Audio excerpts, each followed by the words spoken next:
Scene 80, take 1, sound 64.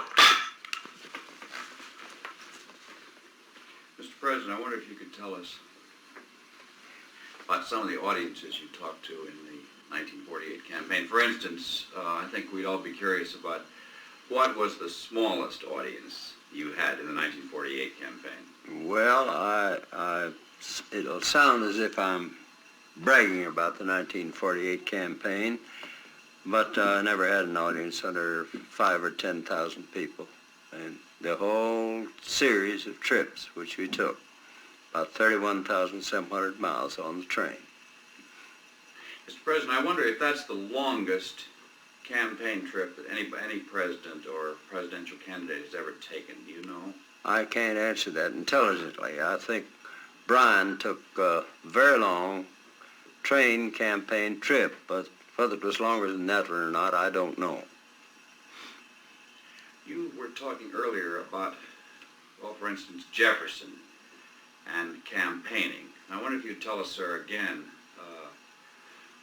as if you were telling an audience or a young student, how Thomas Jefferson went about campaigning for the presidency. Thomas Jefferson was an early advocate of the common everyday people, and his campaign was carried on by correspondence. He had committees of correspondence all over the 13 colonies and was working as well as he could to prevent the special privileged people from taking over the government of the United States. He didn't do much traveling on that first campaign of his, but he really did convert the people to the idea that the government was theirs and not the government of the special privileged people. I wonder if you could tell us, sir, how someone like Abraham Lincoln campaigned, or did he campaign? Yes, he campaigned. He rode on the train, went around over the part of the country that he was sure he could carry. And he made quite a campaign. But the country at that time was divided. And his election was due to the fact that those states who wanted to maintain the Union stayed with him, and the others did not, although I'm of the opinion that if the Democratic Party hadn't been split up into 3 sections, that he would not have been elected. He was elected on minority vote. In her book, Miss Margaret Truman's Souvenir, she says, sir, of the 1948 campaign, she puts it much better than this, but essentially this, my father and I didn't even have to talk about whether I was going on the campaign train or not. We have that very special kind of understanding that I knew I was going to go. Would you tell us about that, sir? Not as an answer to a question, but about Miss Margaret and the 1948 Margaret campaign. is my only child, and she knew very well in 1948 that she and her mother would have to go with the old man on the campaign, and she was ready, and she went. She made it wonderful. She surely did. How did Mrs. Truman feel about going on the campaign? Did she enjoy campaigning? Oh, she had a good time, and she wanted to see the old man elected. Right. I wonder, sir, if you could go back a little. One time you and I were talking, and you were telling me about Washington trying to convince the people of his time that they couldn't believe what they read in the papers. And I wonder, sir, if you could tell me this, well, the whole story, more or less, how he got from place to place, why he decided to go from place to place, the kind of speeches he made, why he felt it was necessary, and so on. Now, there's only one thing. When you were talking about Lincoln a moment ago, you didn't mention his name. So in this case, when you tell me about George Washington... Well, George Washington was, of course, one of the great of the presidential line. And he was interested in establishing a government.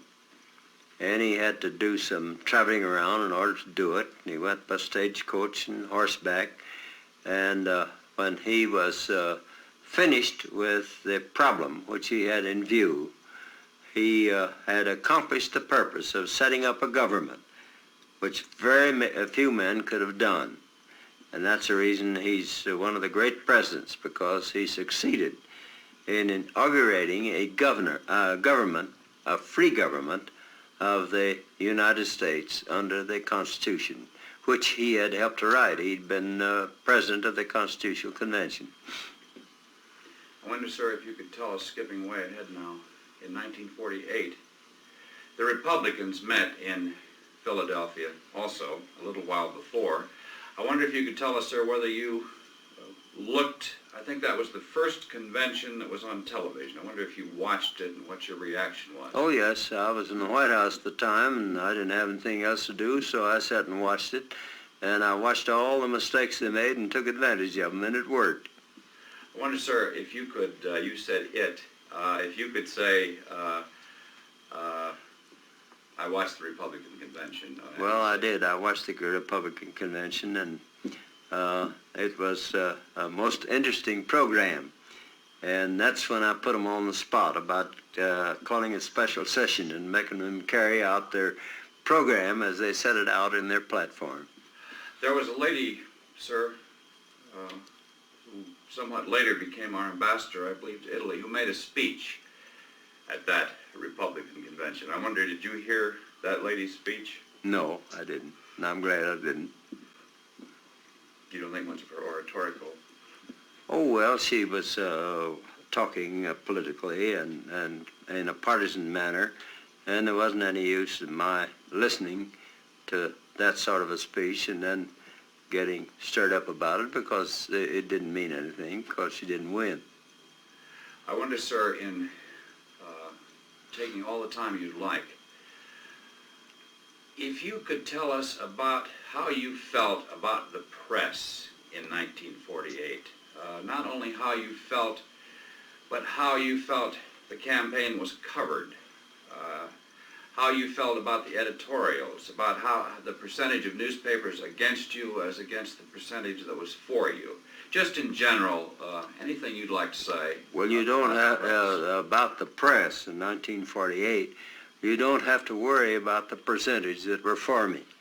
It wasn't there. If there was 1%, it was great.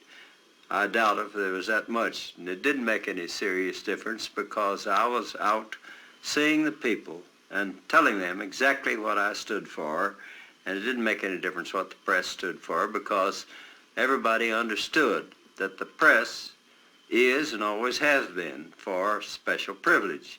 And the common everyday man doesn't have anybody as his lobbyist but the president in the White House, and he's got to be for him if he's going to do him any good. I wonder, sir, if there have been other examples in presidential campaigns when the press has been very heavily weighted against a candidate and he's won nevertheless. Oh, yes, Grover Cleveland in 1884 and 1892, that is the case. When you say that was the case, you mean that the press was against him? I mean the press was trying to get the other fellow elected. How about, sir, you have someplace mentioned, perhaps in the memoirs, that when Andrew Jackson was running for office, the press was largely against him. Is that the case? Yes, that's true. That's true. The press was, I might say, nearly 100% against Andrew Jackson. And he didn't care. He took the country anyway and then told them where to get off. Of course, the most famous thing, I suppose, about 1948 was the incredible mistake that the pollsters made. Tell us about pollsters. How do you feel about pollsters? Well, pollsters are, I guess, a necessity for business purposes. But when it comes to politics, I think they make a great many mistakes. And the pollsters in 1948 made up their minds, and I can tell you, I can give you a shining example of how they make up their minds, that there wasn't a chance for the man in the White House to be reelected. And I can give you a shining example of the managing editor of the New York Times, who was in Rome about the 9th of September, and who informed the Pope that the president of the occupant of the White House hadn't a chance to be reelected. Well, along in November, after the election was over, the same fellow was in the Pope's place in the Vatican, and the Pope asked him how that came about. Well, he said that the reason that came about was that instead of going back to the towns where I had been on that famous train, that they had polled themselves after the thing was over, the newspaper men in the town, and of course they told the pollsters what they wanted to hear, that there wasn't a chance of my being reelected. And that was the excuse he made to the Pope, and when he came to see me after that, I reminded him of the fact, and he told me the same thing. He said, well, we just polled ourselves instead of trying to find out how the people felt.